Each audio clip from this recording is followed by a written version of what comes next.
பாருங்க மக்களே, எங்கள் மாமா தோட்டத்துக்கு வந்தோம். இது லெமன் கிராஸ் பொரிச்சு வச்சுருக்குறோம். கடைக்கு சில பொருளுக்கு போடுவோம், கொசு விரட்டையாமல் யூஸ் பண்ணுவோம். அப்புறம் இது வந்து மணத்தக்காளி கீரை. இது வந்து இன்றைக்கி பொரியல் செய்ய போகிறோம்.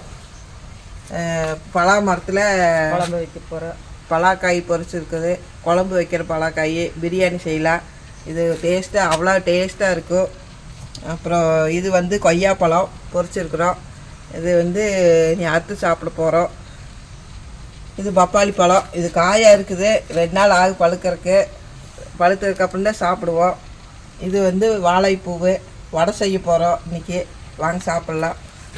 இது அவரைக்காய். இது என்ன அவரைக்காய்ங்க? தம்பட்டை அவரை. இது வந்து வெத்தலை பொரிச்சு வச்சுருக்குறோம். அப்புறம் இது சிறுகீரை. சிறுகீரையில் பொரியல் செஞ்சால் அவ்வளோ டேஸ்ட்டாக இருக்கும். வாங்க சாப்பிட்லாம். இது வந்து பச்சை தண்டு கீரை. இது வந்து பொரியல் செய்ய போகிறோம். இது வந்து மருந்தடிக்காமல் இயற்கையாக வளைஞ்ச கீரை.